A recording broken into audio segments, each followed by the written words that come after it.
उगते हुए सूर्य को अर्घ देने के लिए सभी व्रतालु भक्तजन घाट पे आने का सिलसिला शुरू हो चुका है। जो लोग व्रत करते हैं वह व्रतालु रात भर घाट पर जागरण किया। सुबह का अर्घ के लिए व्रतालु करची का मंजन करते हैं और नदी में स्नान करते हैं, सूर्य को अर्घ देते हैं। व्रतालु सहित सभी भक्तजन नदी में ठहरे होकर सूर्य देव को उगने का उपासना करते हैं।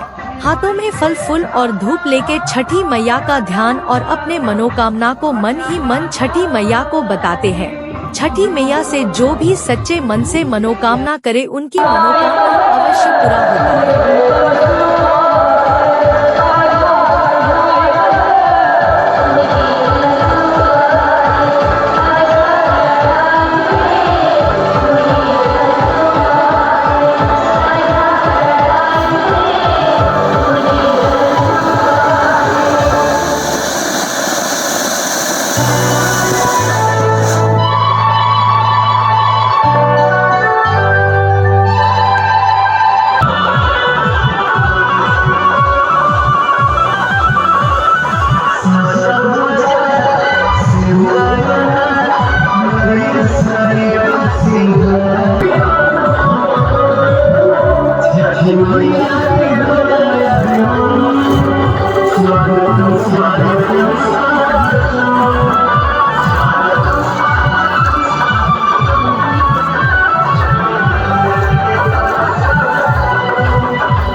आने देखाओ ना यो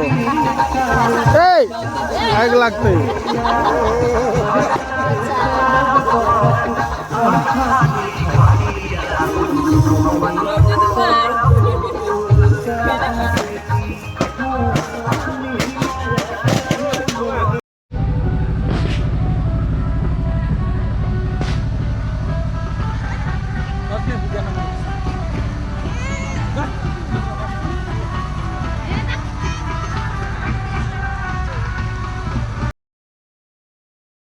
छठ सिर्फ एक पर्व नहीं है बल्कि महापर्व है जो पूरे 4 दिन तक चलता है। नहाए खाए से इसकी शुरुआत होती है जो डूबते और उगते हुए सूर्य को अर्घ्य देकर समाप्त होती है।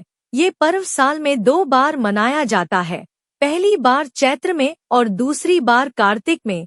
चैत्र शुक्ल पक्ष षष्ठी पर मनाए जाने वाले छठ पर्व को चैती छठ और कार्तिक शुक्ल पक्ष षष्ठी पर मनाए जाने वाले पर्व को कार्तिकी छठ कहा जाता है।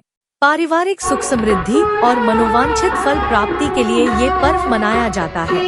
इसका एक अलग ऐतिहासिक महत्व भी है।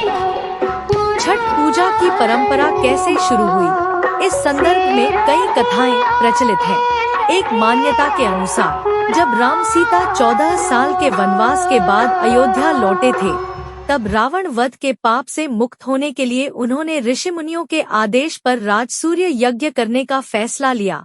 पूजा के लिए उन्होंने मुग्दल ऋषि को आमंत्रित किया।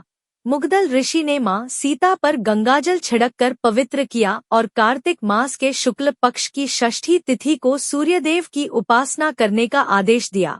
इससे सीता ने मुग्दल ऋषि के आश्रम में रहकर 6 दिनों तक सूर्यदेव भगवान की पूजा की थी।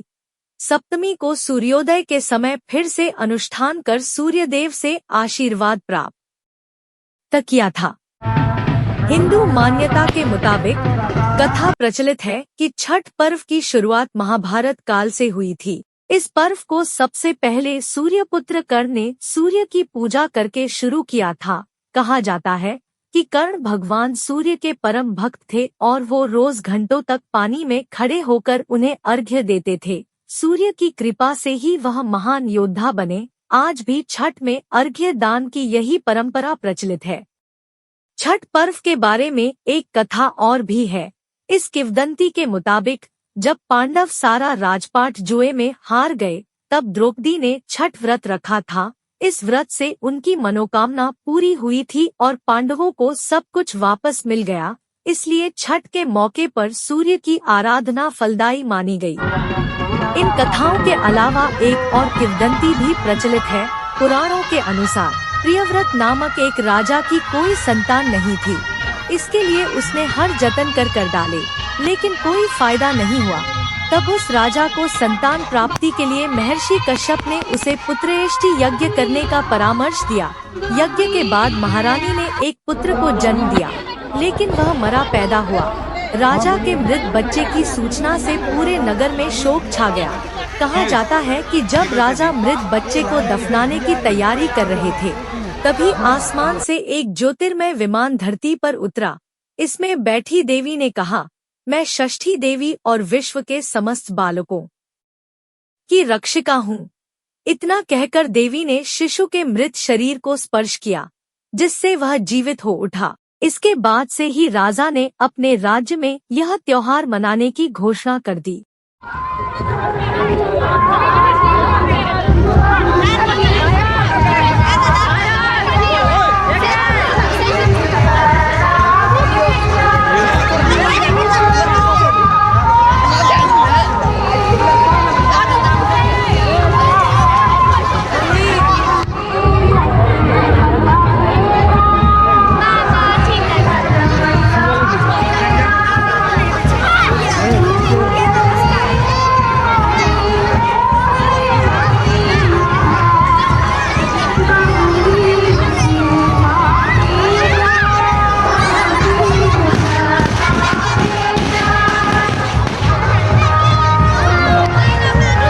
As said earlier, this festival is ornately celebrated among people of Bihar, Jharkhand, Uttar Pradesh, and Madhya region of India and Nepal respectively.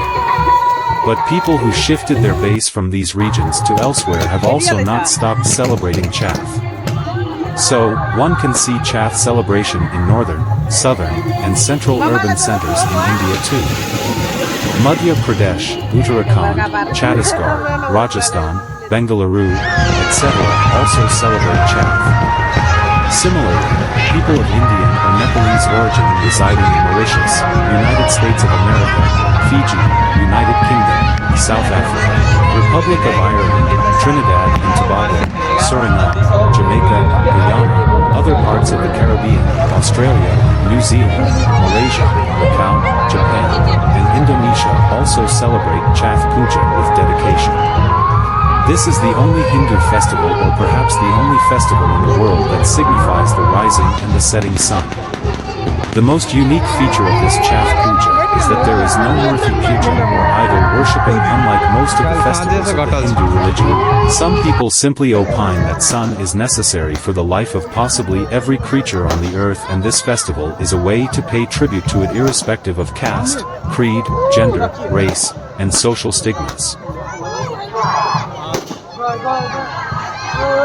The rituals of the festival are arduous and are observed over a period of 4 days.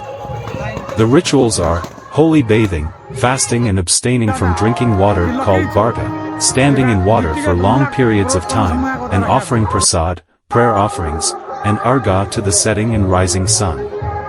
Some followers also perform a prostration march as they head for the river banks. Along with the sun, the goddess who is worshipped during this Chath Puja is known as Chathimya. Chathimya is also known as Usha in the Ved, and she is believed to be the beloved younger wife of Surya, the sun god. In Mithilanchal region she is also worshipped under the name of Ranamai.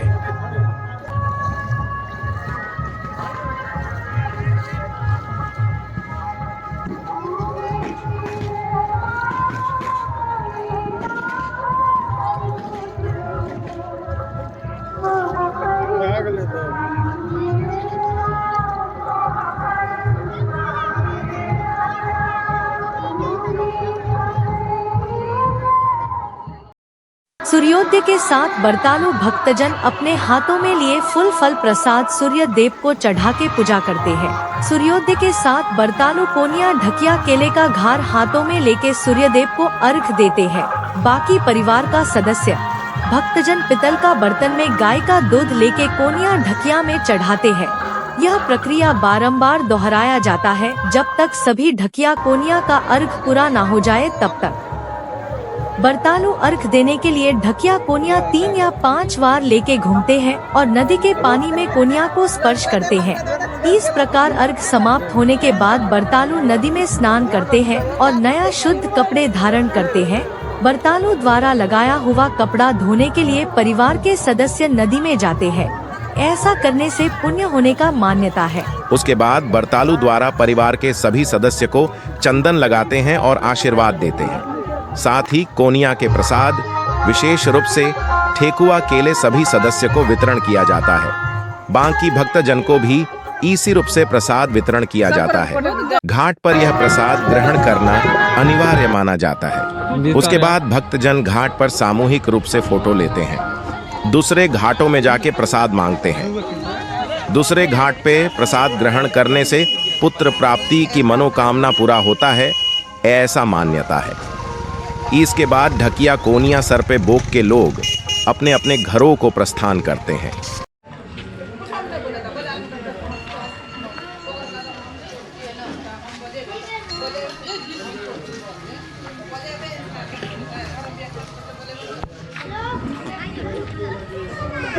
मंदिरों में खींच लो,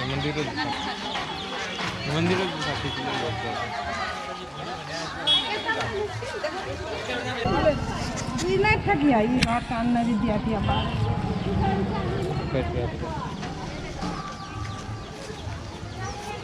चलिए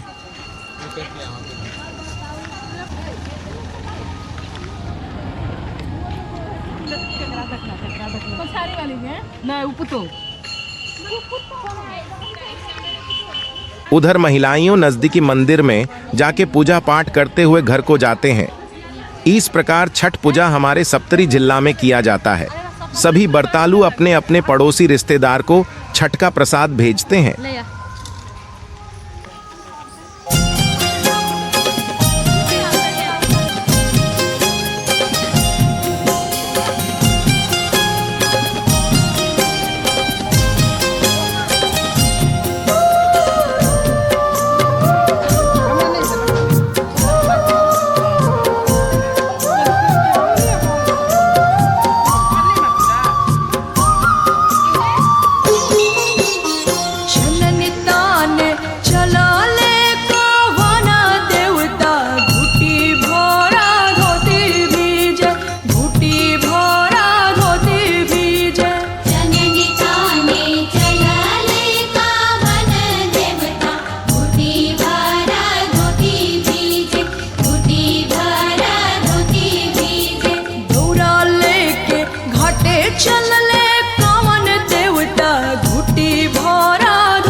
The word Chath means sixth in Nepali, Maithili, and Bhojpuri languages. This festival is celebrated on the 6th day of the month of Kartikeya of the Hindu lunisolar Bikram Sambat calendar, and that's why the name is Chath Puja. This word is a Prakrit descent from the Sanskrit word Sashti, and this festival is the longest and the most important festival of Hindus after the Navratri. It lasts for 4 days.